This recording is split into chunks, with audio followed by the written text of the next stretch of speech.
आप हजरात के सामने तेलुगु तकरीर करने के लिए मैं अकरम खान को दावत देता हूं कि तशरीफ लाए और तेलुगु जुबान में तकरीर करें।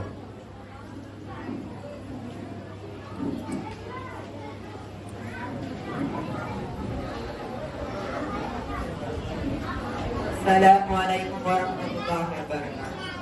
अल्हम्दुलिल्लाहि रब्बिल आलमीन। अऊज़ु बिल्लाहि मिनश शैतानिर रजीम। बिस्मिल्लाहिर रहमानिर रहीम।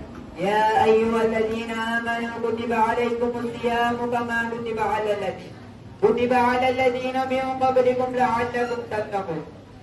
గౌరవనీయులైన సభ్యులారా, నేను మీ ముందు చివరి గ్రంథం ఖురాన్ మసీద్ యొక్క ఒక ఆయత్ను పఠించాను.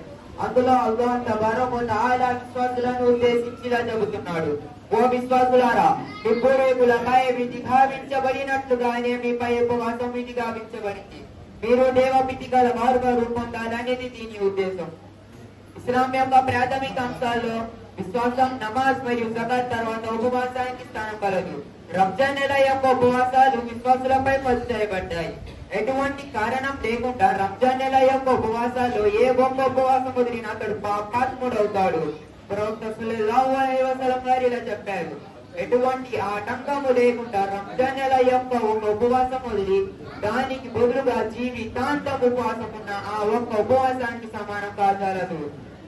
ఉపవాసం అనే ఆరాధన కేవలం ఇస్లాంలోనే కాదు, ప్రతి మతంలో కూడా ఏదో ఒక రూపంలో నెరవేర్చబడుతుంది. హిందువులైనా, క్రైస్తవులైనా, యహూదులైనా, బహుదులైనా ఏదో ఒక రూపంలో ఉపవాసాలు ఉంటారు. తౌరాత్, ఇంజీల్ పేజీలు సాక్ష్యం ఇస్తున్నాయి, చరిత్ర పుటలు తెలుపుతున్నాయి. ఉపవాసం ప్రతి కాలంలో నెరవేర్చబడినటువంటి ఒక పవిత్ర ప్రార్థన. అసలు ఉపవాసం అంటే ఏమిటి? ఉపవాసం ఒక గొప్ప ఆరాధన.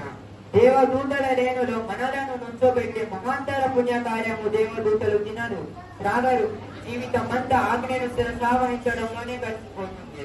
వాస్తవం ఏమిటంటే రంజాన్ నెల శిక్షణ నెల. ఎందుకంటే మీరు ఆకలితో ఉన్నా గాని, మీరు దప్పికతో ఉన్నా గాని, మీ ముందు చల్లని నీళ్లు ఉన్నా గాని, రుచికర ఆహార పదార్థాలు ఉన్నా గాని, చూసేవారు లేకున్నా గాని, మనసు ధ్యాస కలిగిస్తున్నా గాని అల్లాహ్ నన్ను చూస్తున్నాడని వీటన్నిటికి దూరంగా ఉంటారు.